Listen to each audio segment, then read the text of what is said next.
ഹരി ഓം. തത്വന്മുഖം കഥമിവാബ്ജസമാനകക്ഷ്യം വാങ്മാധുരീ ബഹുളപർവകലാസമൃദ്ധം തത്കിം ബ്രുവേ കിമപരം ഭുവനൈകകാന്തം യസ്യ ത്വദാനനസമാ സുഷമാ സദാ സ്യാത്. ശ്രീകൃഷ്ണ ഭഗവാന്റെ മുഖഭംഗിയുടെ വർണ്ണനയാണ് വീണ്ടും. അത് താമരപ്പൂവിനോടോ ചന്ദ്രനോടോ ആണ് സാധാരണ ഉപമിക്കാറ്. പക്ഷേ ആ ഉപമയും സദൃശ്യമാവില്ല എന്ന് പറയുകയാണ് കവി ഇവിടെ. കാരണം ഭഗവാന്റെ മുഖാരവിന്ദത്തിൽ മധുരമായ വാക്കുണ്ട്, താമരപ്പൂവിന് അതില്ല. കറുത്തവാവു ദിവസം ചന്ദ്രൻ്റെ ശോഭയ്ക്ക് തീരെ കാന്തിയില്ല. എന്നാൽ കണ്ണൻ്റെ മുഖഭംഗിക്ക് അന്നും ഒരു കുറവുമില്ല തന്നെ. അപ്പോൾ ഒരു ഉപമയും ഭഗവാന്റെ മുഖഭംഗിക്ക് സാദൃശ്യമാവില്ല എന്ന് കവി പറയുകയാണ് ഇവിടെ. സർവത്തിലും അലിഞ്ഞു ചേർന്ന ഭഗവാന്റെ സൗന്ദര്യം സർവ്വതിനോടും ആ ഭഗവാനുള്ള നിസീമമായ കാരുണ്യമാണ്. ആ കാരുണ്യത്താലാണ് ഈ ലോകം നിലനിന്നു പോരുന്നത്. ആ ഭഗവാൻ കാരണമാണ് ഒരു പുൽനാമ്പിൽ പോലും ജീവൻ തുടിച്ചു നിൽക്കുന്നത്. സർവ്വതിലും പ്രാണനായ ആ ഭഗവാൻ ഇല്ലെങ്കിൽ എന്താണ് പിന്നെ ജഗത്തിലുണ്ടാവുക? സർവവും കണ്ണനാണ്, സകലത്തിലും കണ്ണനാണ്. പ്രപഞ്ചതാളവും ആ ഭഗവാനാണ്. ഓം നമോ നാരായണായ.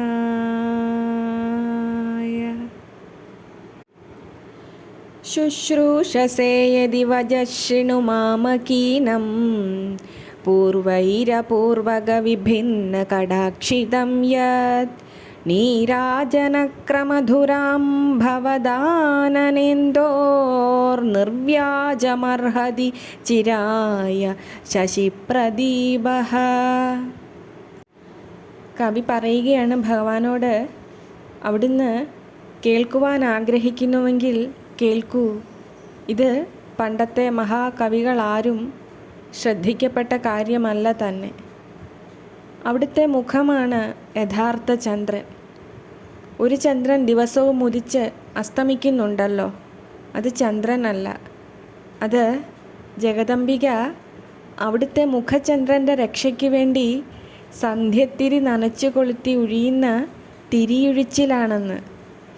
അവിടുത്തെ രക്ഷയ്ക്കായി ചെയ്യുന്ന നീരാജനമാണത്.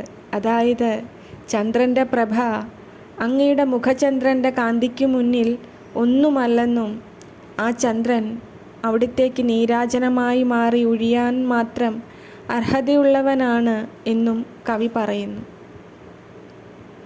ഭഗവാനെ, ലോകമൊക്കെ കണ്ടു കൊതിക്കുകയും വണങ്ങുകയും ചെയ്യുന്ന അങ്ങയുടെ മുഖാരവിന്ദം ആലോചിക്കുന്ന മാത്രയിൽ തന്നെ ഉള്ളിൽ നിറയണേ കണ്ണാ. ഭഗവാനെ നാരായണ, ആ കാന്തി കൊണ്ട് എൻ്റെ ഹൃദയഭിത്തികൾ പ്രകാശം നിറഞ്ഞതാവണേ. ജന്മജന്മാന്തരങ്ങളായി അവയിൽ ചേർന്ന് നിന്ന സകല ദുഃഖ ദുരിതങ്ങളും അങ്ങയുടെ മുഖകാന്തിയാൽ അകന്നു പോകണേ. ശുദ്ധമായ നദീജലത്തിൽ ചന്ദ്രബിംബം തെളിഞ്ഞു കാണും പോലെ എൻ്റെ ഹൃദയ പത്മതീർത്ഥത്തിൽ നാരായണ അങ്ങയുടെ തിരുമുഖം സദാ വിളങ്ങണേ. ഒരു അലകളോ തിരകളോ ചുഴികളോ ഒരു കുഞ്ഞു കാറ്റോ പോലും വന്ന് അത് ഇളക്കാതെ ഇരിക്കട്ടെ. കനിഞ്ഞാലും നാരായണ. അഖണ്ഡ നിർവാണ രസപ്രവാഹൈർവിഖണ്ഡിതാശേഷരസാന്തരാണി നിയന്ത്രിതോദ്വാന്ത സുധാർണവാനി ജയന്തി ശീതാനി തവ സ്മിതാനി.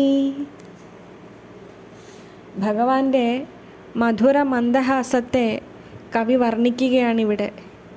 ഭഗവാന്റെ മന്ദസ്മിതം പരിപൂർണ ബ്രഹ്മാനന്ദത്തിൻ്റെ ഒഴുക്കുകളാൽ മറ്റു ലൗകികമായ രസങ്ങളെയൊക്കെ മറപ്പിക്കുന്നവയാണ്. അമൃതസമുദ്രത്തെ നിയന്ത്രിക്കുന്നതും കുളിർമയുണ്ടാക്കുന്നതുമാണ് അവിടുത്തെ പുഞ്ചിരിയെന്നും കവി പറയുന്നു. അത് എല്ലാവരിലും പരമാനന്ദത്തെ നിറയ്ക്കുന്നു. ഭഗവാനെ, ചുവന്നു തുടുത്ത ചെഞ്ചൊടികൾ വിടർത്തി അവിടുന്ന് മന്ദഹസിക്കുമ്പോൾ കാണാവുന്ന മനോഹര വെണ്ണിരകൾ ചുറ്റിലും നിലാവ് പോലെ പ്രകാശിപ്പിക്കുന്നു. സർവ കന്മഷങ്ങളെയും അകറ്റുന്ന ആ ചോരിവായു കൊണ്ടുള്ള ചിരി സകല ചരാചരങ്ങളെയും മോഹിതരാക്കുന്നു. വാരിയെടുക്കാനും ഉമ്മ വയ്ക്കാനും തൻ്റേതു മാത്രമാക്കാനും കാണുന്നവർ ഏവരും വിചാരിക്കുന്നു. ഒരു നിമിഷമെങ്കിലും പരമമായ ആ ആനന്ദത്തിൻ്റെ അലൗകികമായ അനുഭൂതി തങ്ങളുടെ ആത്മാവിൽ നിറച്ച് മുക്തരാകാൻ സകല ജീവാത്മാക്കളും ആഗ്രഹിക്കുന്നു. ഏവർക്കും ലഭ്യമായ അമൃതകുംഭത്തിലെ മന്ദഹാസമാകുന്ന അമൃത് നുകരാനും പിന്നെ അതിലലിയാനും സകലരിലും ആഗ്രഹം ജനിപ്പിച്ചുകൊണ്ട് ആ നിധികുംഭം നമുക്കായി കാത്തിരിക്കുന്നു. വാരിയെടുക്കുക മാത്രമേ വേണ്ടൂ. നാരായണ. കാമം സന്തു സഹസ്രശഃ കതിപയേ സാരസ്യ ധൗരേയകാഃ കാമം വാ കമനീയതാ പരിമള സ്വരാജ്യബദ്ധവ്രതാഃ തൈർനൈവം വിവദാമഹേ ന ച വയം ദേവപ്രിയം ബ്രൂമഹേ യത്സത്യം ഭ്രമണീയതാ പരിണതിസ്ത്വയേവ